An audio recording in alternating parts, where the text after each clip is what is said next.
essentially for the appeals. And then after this would be the Supreme Court. It goes if they're gridlocked or no, either way, then the losing side would most likely appeal to the Supreme Court. So actually, it's pretty much guaranteed it's going to go to the Supreme Court. Really? Yeah, because Trump will continue to. This is the next step, and then but this is important because if it's the Supreme Court, there's only 8 justices right now, so it could be tied, and then it would revert down to whatever the last court decides, which would be this one. Oh, is that how If it it works? ties, then it goes back to this court. I read that if it was gridlocked in the Supreme Court, then it's decided by the Speaker of the House. So people were concerned about. I guess there's a lot of misinformation about that. No. I'm fairly positive because that's why they're saying that 9th judge really is important. Yeah. So if he is able to get that guy confirmed before it gets there, which is unlikely, right, then it could make a big difference. Although that would be a conservative.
Good afternoon, everyone. My name is Susan Gelmas. I'm the courtroom deputy for this session today. Our panel today is Judge Canby, Judge Clifton, and Judge Friedland presiding. We have with us arguing for the federal appellants, August Flengy, Special Counsel to the United States Assistant Attorney General. Mr. Flengy, are you on the call? I'm here, thank you. Great. And for the state appellee plaintiffs, we have Noah Purcell, the Solicitor General from the Office of the Washington State Attorney General. Appearing from Washington, Mr. Purcell, are you here with us on the call? I am, yes. Thank you both. Counsel for each side will have a total of 30 minutes, including any time that the appellant's counsel wishes to reserve for rebuttal. Counsel is responsible for keeping track of their own time, especially because they can't see the clock. I can see the clock and the judges can see the clock, so we'll try to help you, but you need to track your time as well. When you speak, attorneys, please state your name before you speak, as well as when you get back up for rebuttal. And also, please listen very carefully for questions coming from the panel, as you won't be able to see them indicating an intention, so they will have to interrupt you. So listen for that. A reminder to everyone, we are streaming this argument live through our website. It's also streaming live on various news outlets. We will post a recording of the audio as soon as we can after the session on our website. What you will see on the screen, if you're looking at a screen while you're listening to this, is you'll see who is the name of who is speaking. So we will try to keep up with that, both with respect to the attorneys who are arguing as well as when our judges are speaking. Okay, I'm going to call the session to order, and counsel, please wait for the presiding judge to open the session before you actually begin. The United States Court of Appeals for the Ninth Circuit is now in session. Good afternoon. The case on our emergency motion docket today is State of Washington et al. Versus Donald J. Trump et al., case number 17-35105. This is Judge Friedland presiding by telephone. Judges Canby and Clifton are also on the line. We thank you, counsel, for your very helpful briefing and for appearing today on short notice. As you have heard, you'll each have 30 minutes. And I will try to help you with your time because I know you can't see a timer like you would in the courtroom, but if you could also please try to watch the time yourselves, that would be great. With that, we will hear first from the government. Mr. Flengy, please proceed. May it please the court. I'm August Flengy with the Justice Department here on behalf of the United States. I'd like to reserve 5 minutes for rebuttal. The executive order at issue puts a temporary pause on entry for individuals from 7 countries that Congress and the last president determined in a similar context pose special risks in terms of terrorist infiltration into our country. Those determinations were made in 2015 and 2016 based either on a congressional determination or statutory factors including their foreign terrorist organizations had significant presence in the country, or the country served as a safe haven for terrorists. The order also temporarily halted refugee program. This judgment was well within the president's power as delegated to him by Congress, and it is constitutional as the court in Boston in the Halal Kalam recently held. Under Section 212F, Congress has expressly authorized the president to suspend entry of classes of aliens when it is necessary or when otherwise it would be detrimental to the interests of the United States. That's what the president did here. And the president's determination that a 90-day pause was needed for the 7 countries at issue here in order to ensure adequate standards, and that's language from the order, for visa screening was plainly constitutional. The district court's order, which contained no assessment of the legality of the order, was in error, and we encourage the court to stay. A key factor in the order and its temporary nature was the President's determination that there was a need to review existing practices for screening foreign nationals who apply for visas. This is The order if I can interrupt for a moment. You're asking for a stay of the temporary order of the district court. No matter which way we rule on your stay, presumably that appeal of the order remains in place. Is that correct? Or are you trying? Sometimes I get the impression from the papers that we're trying to argue the merits of that appeal itself rather than the merits of the stay. Yes, Your Honor. There is some overlap, but yes, we are at this point just asking for a stay pending review by this court. Of course, the standards are pretty similar since both would look at the traditional injunction standards. With respect to those standards, I do want to say there are two kind of significant irreparable injuries that we are citing in support of our request for a stay. The first irreparable injury has to do with the assessment of risk that the President made in balancing our interest in welcoming people into this country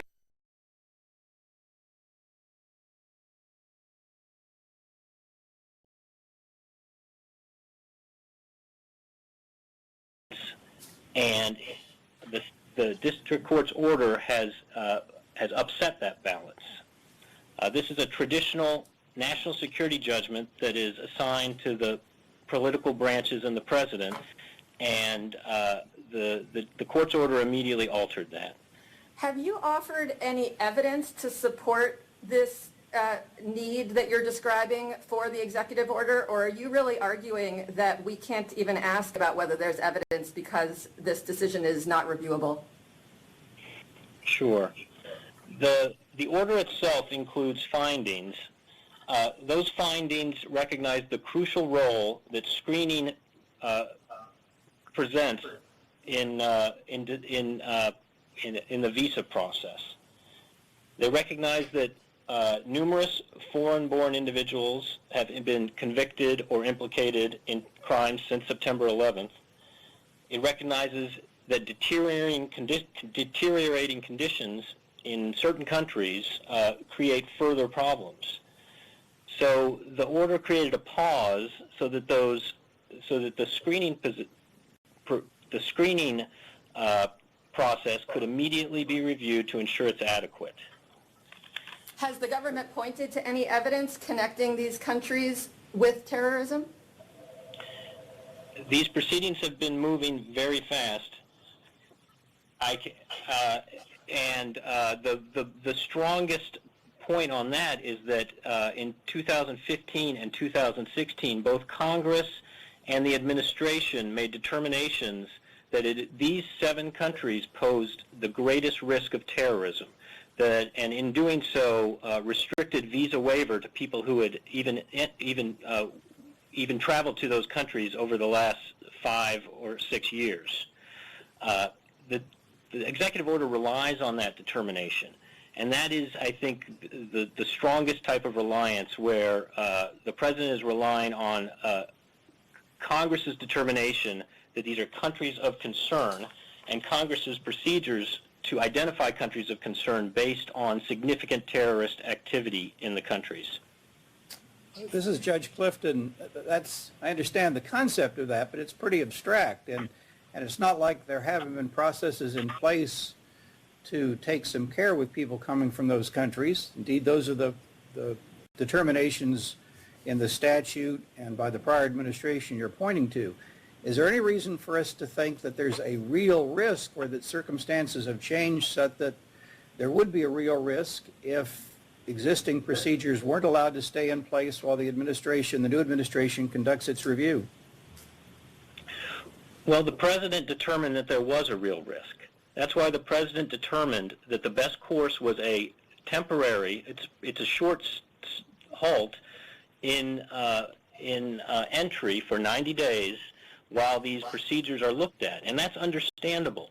The president comes into office with an obligation to protect the national security of our country. The president understands, and it explains in the order, that these visa screening procedures are crucial. And the president understands that Congress identified these 7 countries, as well as in 2016, the president. This is Judge Canby. Of course, in naming those 7 countries, what Congress did was to provide that people coming from those countries had to get visas. In other words, they couldn't just come into the country without a visa. And that permitted, of course, the usual investigations before you give somebody a visa. And in the transcript of the hearing in the district court asks the representative of the Department of Justice, you're in the Department of Justice, how many federal offenses have we had being committed by people who came in with visas from these countries? And the ultimate was the answer was there haven't been any. Yes, Your Honor. These proceedings have been moving quite fast, and we're doing the best we can. I can You're cite... saying that the proceedings are moving fast, but you appealed to us before you continued in the district court to develop the record. So why should we be hearing this now if it sounds like you're trying to say you're going to present other evidence later? Well, I was just about to at least mention a few examples. There have been a number of people from Somalia connected to al-Shabaab who have been convicted in the United States. Is that in the record? Can you point us to where in the record you're referring? It is not in the record. There has also been other examples, but again, you're correct. These are not in the record. The reason we sought immediate relief and a stay is because of the district court's decision overrides the president's national security judgment about the level of risk, and we've been talking about the level of risk that is acceptable. As soon as we are having that discussion, it should be acknowledged that the president is the official that is charged with making those judgments. I'd also like to So are we back talk briefly. Are you arguing then that the president's decision in that regard is unreviewable?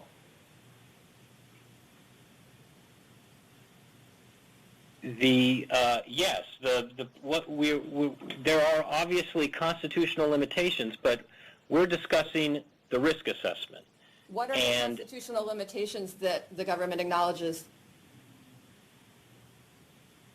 Well, I would more say that the plaintiff has asserted various constitutional limitations.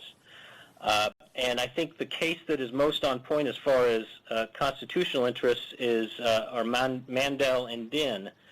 And in those cases where you have a U.S. citizen raising a claim, the court looks only at the U.S. citizen's constitutional claim, and even then looks at whether the decision is facially legitimate and bona fide. The executive order here meets that standard easily. It relies on... In both of those cases, though, specific statutes by Congress that set forth specific criteria that were then applied factually were at issue.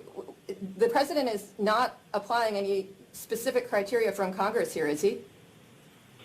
Yes, the president is. The president is applying Section 212F, which authorizes the president to suspend entry of classes of aliens if their entry would be, quote, detrimental to the interests of the United States. It now, the Supreme Court recognized that Congress and the president share the act of exclusion of aliens is a fundamental act of sovereignty that the Congress and the president, they're within the powers of Congress and the president. So our point would be that there's limited review and the executive order, at most limited review, and the executive order easily passes that test. And that would only be true if there's a... What kind of limited review do you acknowledge is appropriate? Again, we're not acknowledging any review on the facts of this case because of a lot of standing and other problems with the state bringing the claim. What we acknowledge is that Mandel conducted a limited review to see that the decision was bona fide and legitimate. Haven't there been allegations here of bad faith? And doesn't Mandel and Din, the concurrence in Din, envision that that's something that we would need to look at?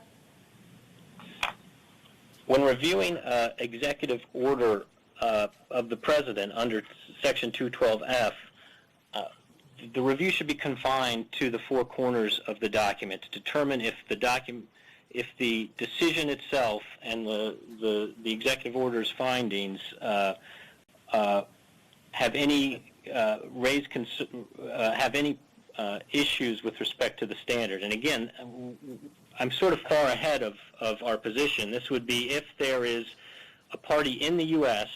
with standing to raise their own constitutional claims, and there are problems at each step of that analysis. The state of Washington doesn't have these kind of constitutional interests. The state of Washington can't bring a parens patriae suit on behalf of its citizens in this context. And let me interrupt you for a second there. There's some talk in the Supreme Court cases of quasi-sovereign interests. And, for instance, a state might have an interest in clean air. And when it sues to protect its air, it's necessarily acting for its citizens. The state itself can't smell air. It can't see air. It has to be acting on behalf of its citizens when it brings a case like that, yet there seems to be authority for the state to bring that kind of a claim. Well, the problem in the immigration context, and actually more generally, is a third party can't challenge visa denials or revocations. The claims that the state is bringing are essential. Sure they can. Look, I mean, the whole point of the Din case was that Din himself, or rather Din's husband, couldn't challenge, but she could. And 3 justices of the court were prepared to throw it out at the first step, but the other 6 justices were not. They took up the claim. Why isn't the state of Washington in a comparable position, say, as the proprietor of the state universities, having the same kind of interest that the scholar plaintiffs did in Mandel? Well, the problem is because the state's asserting a parens patriae theory where That's not the only Well, they're also asserting their own interests as proprietors of the university and otherwise, tax revenues. Yes, but let me finish with the first theory and then I'll get to that. The parens patriae theory assumes you're asserting the rights on behalf of the beneficiary. But there's well-established law that in the immigration context, the sort of third-party interest, and the case O'Bannon describes this, is not something that can be asserted. I'd also I suggest that Kerry versus Din asserts exactly that. I mean, in Kerry versus Din, the plaintiff, Din, was the wife of the person who was excluded. So the person who was excluded may not have had any rights that he could assert directly, but his wife was allowed to. And the state doesn't have the sort of constitutional rights that the wife in Din had. The wife in Din was asserting her own... Why isn't the state's right the same as the scholars in Mandel? Mandel was a foreigner. He might not have had rights, but the court took the case up because the people who argued they wanted to be able to hear him, the various universities to which he'd been invited. Well, the University of Washington, Washington State invite people. Why doesn't the state of Washington have the same standing that the scholars did in Mandel?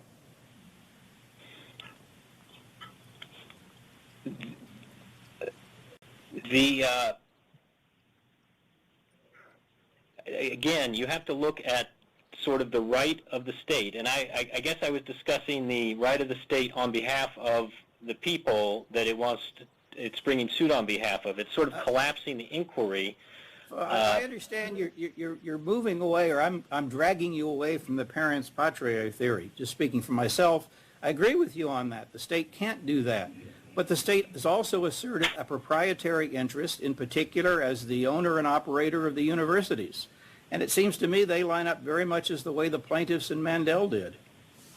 Well, on that point, our claim is that it doesn't have a judicially cognizable or legally protected interest in third-party immigration benefits. But that's exactly the same case that was raised in Kerry versus Dinn. And the majority of the court didn't say that. That was an immigration case. Mandel was an immigration case, both involving visa denials. And yet the court took them up. Sure. Then we have to talk about what the constitutional interest of the state entity is. And it's well established that there's no due process. Let me stop you there. Why is it limited to the state entry? I mean, in Dinn, she wasn't asserting her own rights. She was asserting her husband's rights. In Mandel, no, she was asserting her.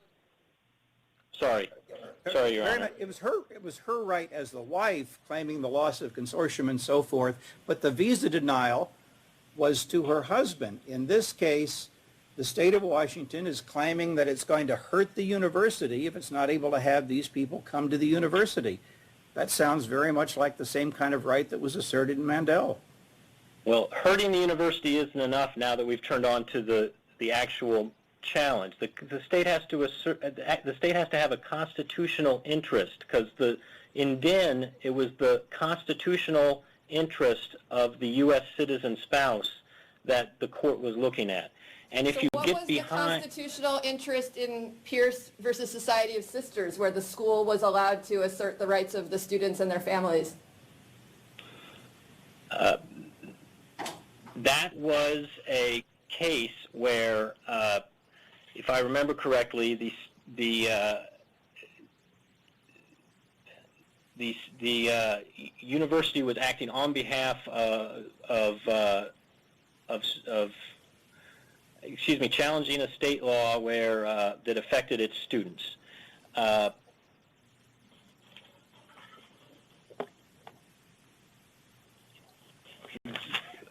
There you would have constitutional interests for the students at the school. Here, aliens would not. I do want to turn to a very important... Isn't that the merits question? So why can't we reach the merits question through the third-party standing asserted by the universities and the states here? The universities are part of the states. Well, I think it all gets tied up together a little bit because of the well-established authority that a state entity can't assert these kind of rights. And even on the merits, I would like to point out that the executive order relied on the congressional and administrative determination of years ago of 2015 and 2016. So it's not an order that discriminates in a way on the basis of religion, and there would not be a valid equal protection. I do want to, before I run out of time, oh, go ahead. No, that's all right.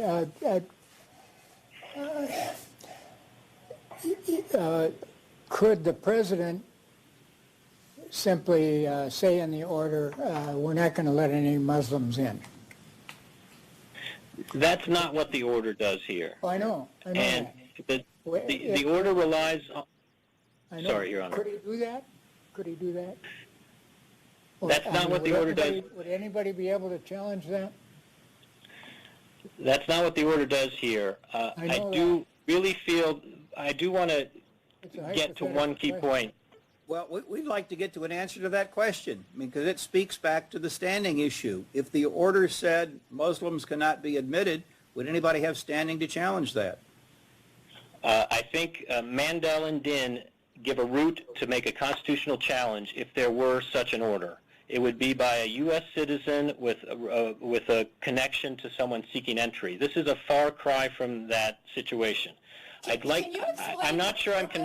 Is there a purpose in standing doctrine? I mean, standing is supposed to ensure adversity. Is there any purpose for your argument that we shouldn't recognize this lawsuit by the states and we should instead wait for an individual to bring the same claims? What's the purpose of that?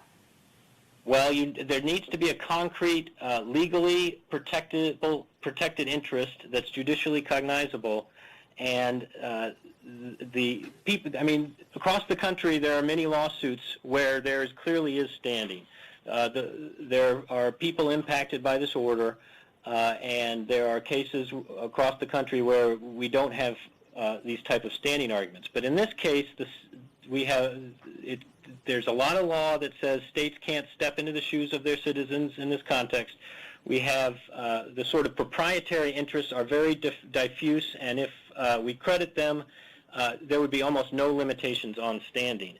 I think in that context, it doesn't make sense to extend standing jurisprudence to cover this kind of situation. But I'm not sure I'm convincing the court, so I want to make one really key point with regard to the injunction, and that is that it is overbroad and should be immediately stayed to the extent it is overbroad, even if the court thinks some applications of the order are problematic. The state has admitted that people abroad without prior U.S. contacts do not have rights that can be asserted by them, and we agree. In the district court, the state said our claim is primarily focused on the people who are here or who have been here and left. And on appeal, the states went further, explaining, quote, "This case, by contrast to cases on entry, involves longtime residents who are here and have constitutional rights," end quote. That is the nature of the state's claim. The injunction goes far beyond that. The states are claiming that the executive order violates the Establishment Clause. If that's true, and it can't meet the standards that the Establishment Clause would impose, then wouldn't it be invalid on its face? Your Honor, the state has said that their case, quote, "involves longtime residents who are here and have constitutional rights," end quote. That is from their brief at page 10. But if some of If those that is rights the are scope of their, Establishment if Clause that is the rights, scope then, if some of those rights are Establishment Clause rights, then can't an Establishment Clause claim be made by one individual and invalidate the whole thing? I'm not sure why that's responsive. The scope of the injunction, whether it's nationwide or anything else, should be limited to the scope of what the state itself says it is kind of representing through its various theories of standing. Issuing a broader injunction violates the principle that an injunction should only be as extensive as is necessary to fully remedy the claims of the parties.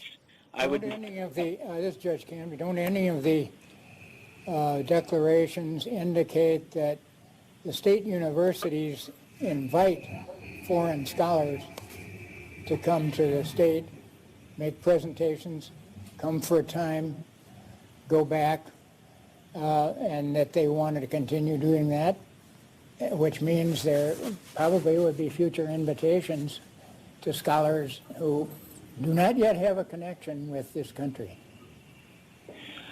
I believe there are some declarations along those lines, but I am describing the actual statement of the extent of their suit that they made in the brief to this court.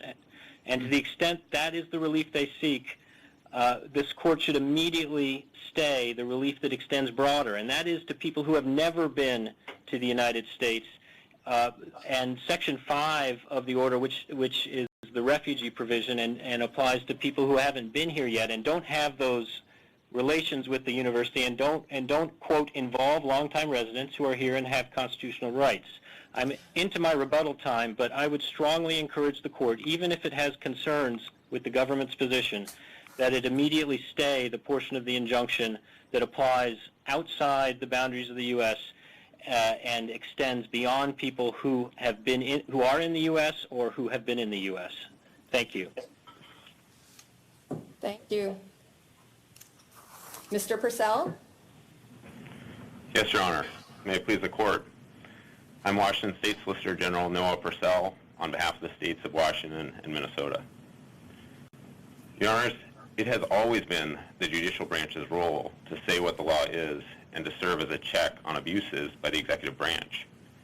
That judicial role has never been more important in recent memory than it is today. But the President is asking this court to abdicate that role here, to reinstate the executive order without meaningful judicial review, and to throw this country back into chaos. The court should decline that invitation. This afternoon, I'd like to first discuss why the court should reject defendant's motion on jurisdictional grounds, and then explain why, even if the court does consider the motion, the court should reject it on the merits. So, starting with appealability, defendants have pursued the wrong remedy by seeking a stay in this court rather than mandamus. Of course, so defendants have filed a notice of appeal and then a motion for stay pending appeal. This is Judge Clifton. Why should we care? Yeah. I mean, well, is it for your two position, reasons. a district court, suppose a district court issued an order requiring all the public schools in the state of Washington to be closed because of some concern about a flu epidemic, and did it in the form of a TRO, and said the TRO would only last less than 14 days. Are you suggesting mandamus is the only form of relief available? Well, Your Honor, I first want to answer why you should care, if you don't mind, before, because I do think it makes a big difference for two reasons. You're basically saying we shouldn't look at it, and it's hard to me to envision an order this sweeping that shouldn't be subject to some kind of appellate oversight. Your Honor, I'm not at all saying that you shouldn't look at it. Not at all. I'm just You've got a sorry? TRO that, by its terms, I mean, we've now received the proposed schedule, and the district court has entered an order, so we know already that this TRO is going to stay in place for more than the 14 days contemplated by Rule 65. So why shouldn't we view this as an injunction? Well, for several reasons, Your Honor. First of all, in the cases where this court has treated a TRO as an injunction, the timeline of the order was vastly longer. In the SEIU case that the defendants have cited, the order lasted 4 months. Here, the order will be fully, the district court explicitly called the order a temporary restraining order, ordered a very quick, ordered the parties to confer and agree on a briefing schedule, and briefing will be complete within 14 days of the entry of the order. It could have been completed faster if the government hadn't filed this appeal and forced us to spend quite so much time on this. And the judge, I'm sure... Time today as you want, but I'd suggest that this might not be the topic that's most important. But Fair enough, Your Honor. I would just say mandamus, the only point I'd make is that mandamus does allow review. It's just an extremely strict standard. And the important point also is that if the court treats this as an appealable order, then that's what the ultimate appeal of the ultimate ruling will be of.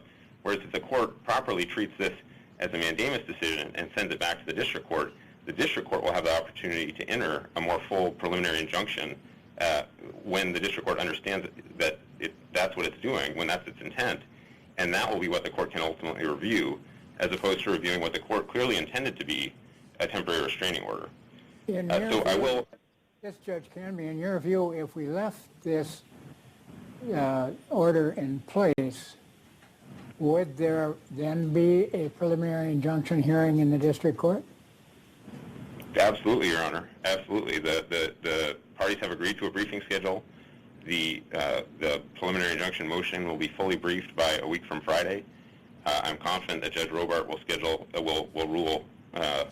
hearing and rule quickly after that. I'd also point out that the 14-day limit is for ex parte temporary restraining orders by its text. This one, part of the problem with treating this as a temporary restraining order, Your Honor, is that if the defendants are right that any time the court enters a temporary restraining order after a hearing and receiving briefing, it's treated as a preliminary injunction. That's a terrible rule to create for district courts, because it discourages them from hearing from the other side before entering a temporary restraining order. But Your Honors, I do certainly want to move on to the merits. I don't want to spend all your time on this. And of course, if this is treated as a motion for stay, we obviously still believe that the court should reject that motion. And the most simple basis for that, of course, would be the lack of irreparable harm. I heard Your Honors again pressing counsel for a statement of what the irreparable harm is, and still no clear factual claims or evidentiary claims of what that irreparable harm would be from a stay. And in fact, it was the executive order itself that caused irreparable harm to our states, to Washington and Minnesota and our residents, and to many other states and people, as described in the many amicus briefs that have been filed. So of course, we believe that the federal government has shown no irreparable harm from reinstating the status quo prior to the executive order. What's the irreparable harm to the state of Washington? From the executive order? Well, we detailed a number of irreparable harms, Your Honor. We had students and faculty at our state universities who were stranded overseas. We had families that were separated. We had longtime residents who could not travel overseas to visit their families without knowing that they would be able to come back. We had lost tax revenue. We had... If we don't agree with your parents' patriae theory, then in balancing the harms and thinking about the standards for a stay or for a TRO, are we limited to looking at the proprietary interests of the state itself, or can we look beyond that, even if we reject the parents' patriae theory, or do you need the parents' patriae theory to expand the harms that we can consider? I don't think the parents' patriae theory is essential, Your Honor. We've argued two independent grounds for standing. One, the proprietary harms that we're suffering, and one, the parents' patriae. So the court Right, has so certainly say we excused... agree with the proprietary theory for standing. Does that have any implications for what we can then consider when considering the factors for a TRO and for a stay? Or is it just a way to get standing and then we can consider anything in the public interest that affects the public interest? I think it would primarily just go to standing, Your Honor, because I think the harms... Well, maybe you would then consider the other harms in the balancing of equities and the public interest factor of the test, I suppose, as opposed to in the standing test, but certainly those harms would not become irrelevant. And again, it's now, at this point, it's really the federal government that's asking the court to upset the status quo. Things have slowly gone, are returning to normal, to the situation before the chaos of the executive order, and it's the federal government that's asking the court to upend that status quo again. And Your Honor, I think it's fair. Counsel for the government repeatedly sort of tried to limit the nature of our claim by quoting from our brief, and I think that misrepresents our claims to some extent in a way that's important, because the point we're making in the brief there about longtime residents is that this case is different from Mandel and Dinh in an important way, in that the federal actions here affect longtime residents who have been here. Now, that's not all it affects. It also affects people who are trying to visit them. It affects those people trying to visit their families. The Establishment Clause violation affects everyone in a sense, in the sense that well, as the court knows, the case law is quite clear that Establishment Clause violations on their own show irreparable injury, and we of course believe that claim is very strong. So just on the merits, the state has shown a strong likelihood of success. The federal government certainly, the states, I'm sorry, have shown a strong likelihood of success, and the federal government certainly hasn't met its burden on review of showing a likelihood of overcoming that challenge. Judge Canby, as far as the Establishment Clause claim goes, the government takes a position, I think, that in weighing the validity of your Establishment Clause claim, you're confined to the four corners of the instrument. What's your comment on that? Your Honor, I think the case law shows that that's wrong. I think it was Judge Clifton who pointed out, or Judge Friedland, I'm sorry, or maybe both.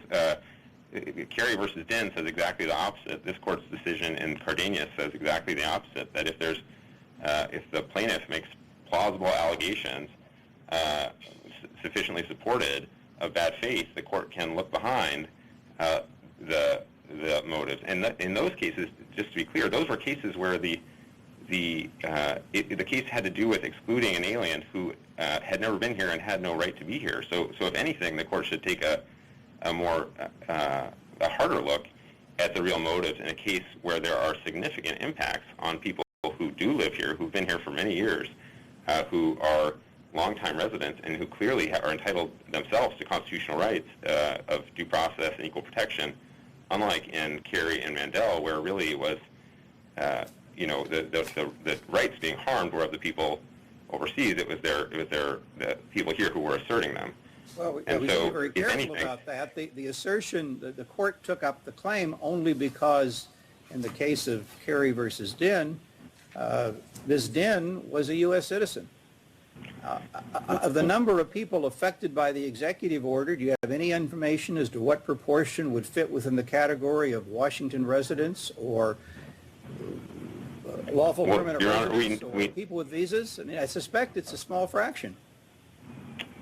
I'd make 2 points on that, Your Honor. First of all, we are at the pleading stage. We have not had an opportunity. We filed a complaint and a motion for temporary restraining order, and so for standing purposes, all the plausible allegations in our complaint are treated as true. Now, we've alleged that there are thousands of people in Washington, thousands more in Minnesota, who are originally from these countries who are not yet citizens here.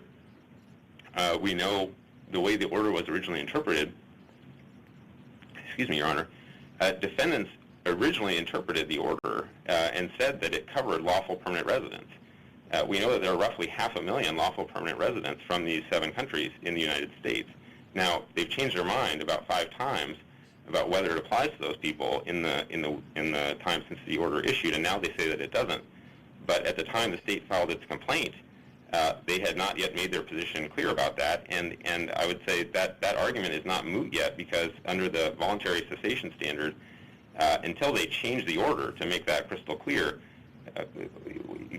that claim, they can't just say, well, now we say it doesn't apply to them, so don't worry about it. I mean, that's 500,000 people who are in the United States who overnight, at least according to the government initially, lost their right to travel, to come in and out of the country, to visit their relatives. And several people... Why shouldn't we limit the order, the temporary restraining order, reach to those people who you've got a strong case for, like the LPRs? Why should the temporary restraining order reach beyond that? That seemed to be the government's principal argument, that it was overbroad. Why isn't it overbroad? For 3 key reasons, Your Honor. First of all, limiting the order in that way would not address all the harms the order is causing.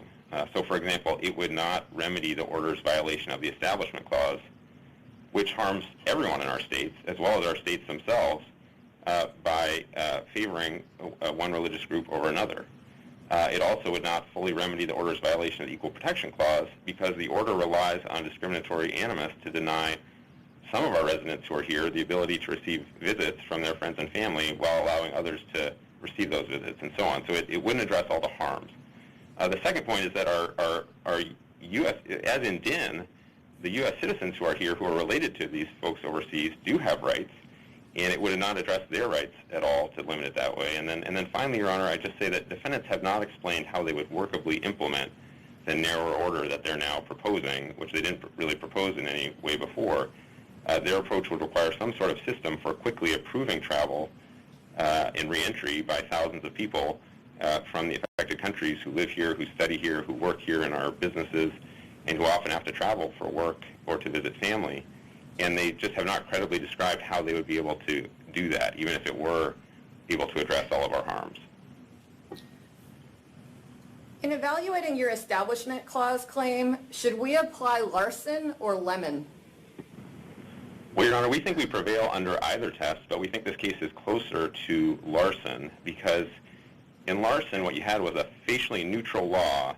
It did not mention any religious denomination by name, but it did focus on religious groups, and the result of it was to distinguish between them in a way that favored some and not others. And that's exactly what we have here. We have an order that on its face doesn't mention any denomination, but that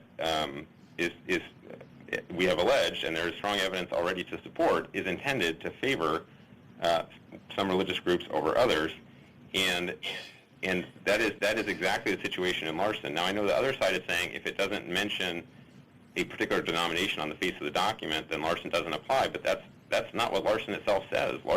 In Larson, the law did not mention a denomination. But again, we also think that we prevail under the Lemon test, which is explained in some detail in our district court briefing. We did not, unfortunately, have space really to explain that argument as well in the briefing to this court. If we were to agree with you about Larson, is there any reason to consider your equal protection claim, or are those 2 claims essentially redundant? I think if you agreed with us about Larson, there would not be any need to reach our equal protection claim. I think that's fair. Well, let me ask about the, I'll call this religious discrimination claim to reach both the equal protection and establishment clause claims. And I'm not entirely persuaded by the argument, if only because the 7 countries encompass only I think a relatively small percentage of Muslims. I mean, do you have any information as to what percentage or what proportion of the adherents to Islam worldwide are citizens or residents of those countries? My quick penciling suggests it's something less than 15%. I have not done that math, Your Honor, but to be clear... And given that all those countries are countries that have been previously tagged as subjects of concern about terrorism, granted, it's because of perhaps radical Islam sects, so there might be a religious motivation behind the terrorism, but I have trouble understanding why we're supposed to infer religious animus when, in fact, the vast majority of Muslims would not be affected as residents of those nations, and where the concern for terrorism with those connected with radical Islamic sects is kind of hard to deny. Your Honor, the case law from this court and the Supreme Court is very clear that to prove religious discrimination, we do not need to prove that this order harms only Muslims or that it harms every Muslim. We just need to prove that it was motivated in part by a desire to harm Muslims. And we have alleged that... How do you infer that desire if, in fact, the vast majority of Muslims are unaffected? Well, Your Honor, in part you can infer it from intent evidence. I mean, there are statements that we've quoted in our complaint that are rather shocking evidence of intent to discriminate against Muslims, given that we haven't even had any discovery yet to find out what else might have been said in private. I mean, the public statements from the President and his top advisors reflecting that intent are strong evidence, certainly at this pleading stage, to allow us to go forward on that claim. And again, you know, with no type of discrimination claim requires you to show that every single person of that category was harmed by the action. You just have to show that the action was motivated in part by a desire to harm that group. And that's exactly what we've alleged. Can you point me to any situation where the proportion affected were less than 15%?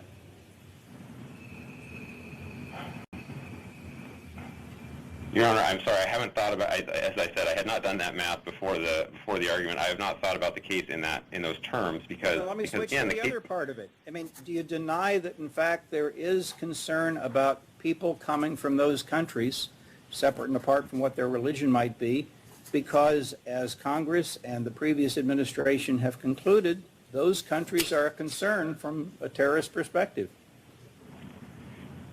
Your Honor, Congress had determined that those, and the executive had determined that those countries, as I think it was you who put it, should not, get a waiver from a visa requirement. That is eminently different from a complete ban on travel to this country. Do you assert that decision by the previous administration or by Congress was religiously motivated? No, Your Honor. No, we are not asserting that at all. It would be possible to identify these countries as a source of concern and possibly as the subject of special treatment without having religious motivation or discriminatory intent behind it. Well, Your Honor, but cases like McCreary from the U.S. Supreme Court make very clear that in assessing Establishment Clause claims, an action that could have been perfectly legitimate if done with proper intent is not legitimate and is unconstitutional if done with a desire to favor one religion over another. McCreary makes that very clear. It literally says the exact same action could be acceptable if done for some reasons and not acceptable if done for others. And here we've alleged very plausibly with great detail that this was done to favor one religious group over another. And so we should be allowed to go forward on that claim, even though, yes, we're not denying that these countries could have theoretically and in fact were previously chosen for some lesser level it's not just your allegation at this stage. You've got to demonstrate a likelihood of success. So what is it that should lead us to conclude that you've got a likelihood of success of being able to prove the religious animus you allege? Well, Your Honor, for starters, that the President called for a complete ban on the entry of Muslims, and then... Is this that ban? No, we're not saying that this is a complete ban on Muslims entering the country. Obviously, I mean, they realize that I mean, well, what his advisor said on television was that he was asked for a way to implement a narrower thing that would be legal. And but the point is that that was clearly a motivating, what we have alleged, and again, yes, it is, we do have to show a likelihood of success, but at this stage, the case law is clear. Our plausible allegations are taken as true for assessing that likelihood of success. And wait a minute, that cannot possibly be true. We are supposed to take your word for it, the fact that you make an allegation of the complaint and that equals likelihood of success? You don't really mean that, do you? Well, Your Honor, what I mean is that we have assessed, we have alleged. You can allege anything. Do I have to believe everything you allege and say, well, that must be right? That's not the standard. You've actually supported these allegations with exhibits, haven't you? We have supported many of our allegations with exhibits, yes, Judge Friedland, we have, and I do think that's important. We have presented an enormous amount of evidence, especially considering, again, that the time between our filing, our complaint was filed a week ago Monday, together with the temporary restraining order motion, together with the declarations. So unlike cases, we've had extraordinarily little opportunity to actually gather and present evidence in the district court. We faulted the government for exactly the same thing. Don't tell us you need more time because the government brought the stay motion. Well, don't tell us you need more time. You're the one that sought the temporary restraining order. Either you have the evidence presented in the record or you don't. I mean, don't tell us maybe you'll gather it later. If you can't demonstrate a likelihood of success of what you got in the record so far, and maybe you can, I'm not saying you can't, but so far I haven't heard a lot of reference to evidence and a lot more references to allegations, and I don't think allegations cut it at this stage. Well, Your Honor, This is Judge Kennedy. If the motion before us is a motion for stay, who has the burden of showing likelihood of success?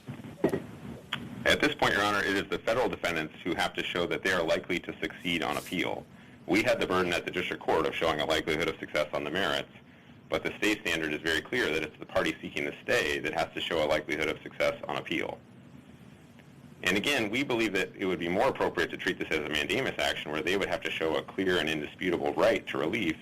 And in part, we think that because if you don't, then it's the district court's temporary restraining order that the federal government is going to maintain is the order to be appealed from ultimately. And that's just not proper given that in neither form nor substance or intent was that meant to be a preliminary injunction order. It was meant to be a temporary restraining order. The district court was very clear about that. And the district court should have an opportunity to consider the preliminary injunction briefing and issue a preliminary injunction order that could then be reviewed very soon. Is there more evidence that is necessary, though? I mean, I think most of your claims are going to get de novo review anyway, so I don't know if we really need to wait for the district court to do more unless more evidence is going to be presented. Our point is not, well, we do intend to file some additional declarations and evidence in the district court if given that opportunity. But I think it's also important to point out, just for fairness, the sake of fairness to the district court itself, the district court should have the opportunity to enter something that it actually thinks is a preliminary injunction order, so that to assess the evidence, to have more time to issue an order that's framed as and intended as a preliminary injunction order that this court could review. And if I guess I'd just ask that if you decide not to do that, if you decide to treat this as a preliminary injunction ruling and a stay motion, then I'd ask you to issue an opinion that treats it like a preliminary injunction ruling and that gives it the sort of consideration that you would want that reviewed with, because the other side, that the federal government has already made very clear that they intend to seek immediate review if this court denies the stay. And of course, you know, it would be unfair to this court and to the district court to have the federal government try to take to the U.S. Supreme Court, you know, an order that was explicitly framed as a temporary restraining order, and that the judge understandably issued urgently. If we were to issue a reasoned opinion, would that take care of this concern, or is there a concern beyond that? I think that would address much of the concern, Your Honor. I would ask that you do either one or the other. I mean, I do think it would be better procedurally and more in keeping with the court's precedent to send the case back to the district court to find this temporary restraining order to allow us to put in the evidence that we would to support the preliminary injunction motion, and to allow the district court to issue a preliminary injunction ruling. But if you're not going to do that, then I do think a reasoned opinion would do much to address that concern. Can you tell us whether your further evidence would be more about standing or more about the merits or both? Your Honor, I think it would be primarily just slightly more detail about standing at this point. Again, we haven't. Of course, the difficulty with a claim that's about intent is that we've made these allegations. We haven't had any discovery yet, and realistically, it will take some time to gather that sort of evidence beyond public statements. And this court has held, and so has the U.S. Supreme Court, that when a case has to do with intent, it's remarkable to have this much evidence of intent without any discovery, I think is probably the best way to characterize it. So I think that the court should keep that in mind in assessing likelihood of success. We've taken you down to 4 minutes. Is there anything you'd like to conclude with? Well, Your Honor, the other point, I guess there's one other point I would like to make, that of course we also have a statutory claim under the Immigration and Nationality Act. And we believe that all of our claims are very strong, that we're likely to succeed on all of them. But that is a claim that we feel very likely to succeed on, and that would also potentially allow the court to avoid the constitutional issues if it wanted to by relying on the statutory ground. The INA section. Sorry. But the statutory ground would help us only with regard to those seeking immigrant visas. Is that correct? Yes, Your Honor, I think that is largely correct. I think that is basically correct, that 1152 speaks of immigrant visas and that there cannot be discrimination based on nationality in issuing those visas. And So by that extension... Really that would not seem to help us... That's not really a way to avoid all your constitutional claims then, right? Because it wouldn't cover everyone? I suppose that's fair, Your Honor. It would not necessarily allow you to avoid all the constitutional issues, but I guess I just don't want to lose sight of that claim, that it is, we believe it is a very strong claim that the order violates the INA, and also I guess I think it's important to, I think that's an important point because it goes to what level of deference is owed to the executive.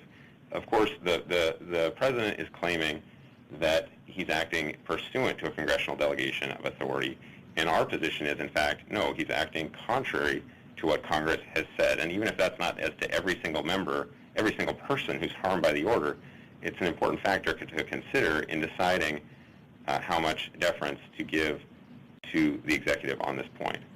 Well, there have been presidential orders in the past by prior presidents that treated people based on their nation. Why shouldn't that suggest to us that the statute should be harmonized in a way other than the one that you're advocating? All of those orders have been narrower, significantly narrower than the one here, and included... The same, though. I mean, if you single out Cubans because they're from Cuba, that's doing it by a class based on nationality, and I haven't heard any citation or reference to a legal challenge to that, or an argument that, I think that one was President Reagan's, that what he did wasn't appropriate. There were others that singled out individual countries. Hadn't been a challenge to that. Why should we decide that Congress, in enacting 1152, since that's the number I've been using, meant to amend or partially repeal 1182? Well, Your Honor, 2 points. Number one, as you pointed out, there have not been cases about those issues, so there's not, while that may have been to some a much narrower practice than this, I agree that there has been some practice to that effect, much narrower than here. But again, every one of those examples involved much more narrow tailoring than we have here, and also 1182... But the problem is the same. Can you treat people based on the nation they come from? And foreign policy or foreign affairs do all the time. We treat people from North Korea differently than we treat people from France. So I have trouble understanding your interpretation of 1152 as prohibiting what seems to be commonplace in foreign affairs. Well, Your Honor, 1182 itself includes a number of exceptions that allow the federal government to deem people inadmissible for security-related reasons and other reasons, but not to make this sort of across-the-board without exception policy that applies to infants, to school children, to grandmothers, to people who pose no plausible threat whatsoever to this country. So I guess I just ask the court not to lose sight of that statutory claim, especially because I do think it helps drive home that the court can review this order, the court should review this order, and should give it the constitutional and statutory scrutiny that it deserves. If the court has no further questions, we would ask that you, first we'd ask that you treat this as a mandamus writ and deny it, but if you're going to treat it as a motion for stay, we'd ask that you deny it and issue a reasoned opinion doing so. Thank you. Thank you. Mr. Flengy, we let Mr. Purcell go a little bit over, so I'll give you 5 minutes for rebuttal. Thank you very much, Your Honor. I just want to address a couple quick points. First, DIN. Whatever DIN says about looking at consular decision-making does not suggest that we look behind a national security determination made by the President, where that determination, the four corners of that determination, are explicitly based on the congressional determination that the countries at issue are of concern and does not go beyond that. You were using Din and Mandel as your main authority for the unreviewability, and so now you're saying those are distinguishable. I'm a little confused whether you're relying on those cases or not. We are definitely relying on them for the limits that courts review these types of issues. I'm adding that when you have the document itself, and that is the best evidence of the intent of the President, it relies exclusively on the calls made by Congress and the administration in 2016 about the safety concerns presented by the specific countries at issue. That is the end of the inquiry and should be. In fact, the counsel for the other side cited this court's recent Cardenas decision, and there, in describing the state of the law, the court very clearly said that Congress could have enacted a blanket prohibition on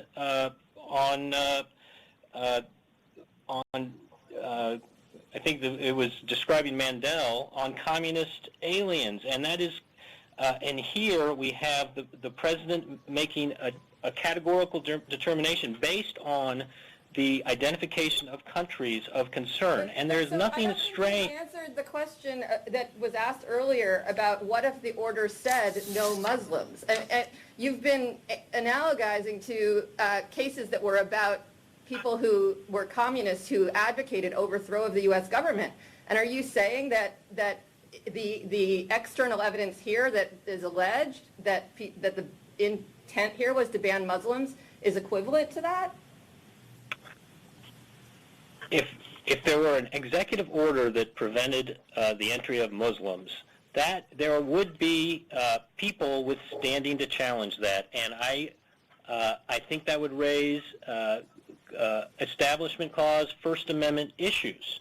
But that's not the order we have here. This order is limited to the countries defined by Congress. And let me, on the refugee point, are that was the motivation, and plaintiffs have submitted evidence that they shows that was the motivation. So why shouldn't the case proceed, perhaps to discovery, to see if that really was the motivation or not? We're not saying the case shouldn't proceed, but it is extraordinary for a court to enjoin the President's national security determination based on some newspaper articles, and that's what has happened here. That is not that is a very troubling second-guessing of the national security decision made by the President. And the notion that we are going to go back into court and... Stop. This is Judge Clifton. Do you deny that, in fact, the statements attributed to then-candidate Trump and to his political advisors, and most recently Mr. Giuliani, do you deny that those statements were made? Judge Clifton, no. I would note that Judge Robart himself said that he wasn't going to look at campaign statements. I do, and I think that what that's a different point. I mean, I understand the argument they shouldn't be given much weight, but when you say we shouldn't be looking at newspaper articles, we're all on the fast track here. Both sides have told us it's moving too fast. either those kind of statements were made or they're not. Now, if they were made, but they were made not to be a serious policy principle, I can understand that. But if they were made, it is potential evidence. It is a basis for an argument. So I just want to make sure I know what's on the table. Well, those are in the record, but I think my point is a little narrower, that in the expedited procedure of a TRO, taking this extraordinary action of halting this order that the President determined was in the national security interests of the United States is an unwise course, and it should be stayed. If we thought there was a problem that this is too preliminary, if we let this go forward to a preliminary injunction hearing, do you have evidence that you would present? I think we definitely would like the opportunity to present evidence back in the district court, and we also think that the scope of this lawsuit really needs to be. Can you tell us anything about the type of evidence you would present so that we can consider that whether further proceedings are needed? Not yet, but I do. Another point is the scope of the suit and the injunction would really need to be narrowed as the parties focus in on the actual harms. The harms that Washington has cited focus on residents of Washington, but the order goes way beyond that to the areas of the most concern of the President, people who have never been to this country yet and have no connection to Washington, no connection to the United States, and no claim of constitutional rights, either on their own or through Washington. If I can ask my colleagues to indulge me for a moment, that does raise a serious concern on my part, and the scope of the order, most obviously having to do with the lawful permanent residents, which the government's position now is they're not included within the scope of the order. I have to say, is there any legal authority for the counsel of the President to have power to instruct the other departments or to instruct us as to what the order means? I mean, the President can amend the order, but I'm not sure that the counsel of the President has that authority. So why is it we should be looking at this reconceived order, and why is it we should, rather than try to narrowly carve out the injunction you're asking for, and those are practical problems. I don't know how I'd write such an order. Why shouldn't we look to the executive branch to more clearly define what the order means rather than have to look through the lens of these subsequent interpretations? Let me make 2 points there. One, the guidance from the White House counsel is the definitive interpretation of the order, and the White House counsel speaks for the President in this context. Second, in our reply brief at the very end on page 11, we had our kind of suggestion for the kind of order that would actually address the harms identified by Washington. And there I'm going to read that. At most, the injunction should be limited to the class of individuals on whom the state's claims rest. Previously admitted aliens who are temporarily abroad now or who wish to travel and return to the United States in the future. That is the core of the harm they've identified. When we're talking about an injunction entered on such a preliminary basis, it should be limited to the claims that the state is making and not issued more broadly. If there are no further questions, I encourage the court to stay the injunction or to limit it to the presentation of the state of Washington. Thank you. Thank you, counsel, for your very helpful arguments. This matter is submitted. We appreciate the importance and the time-sensitive nature of this matter and will endeavor to issue our decision as soon as possible. Thank you again for appearing on such short notice. We are adjourned. This court for this session stands adjourned.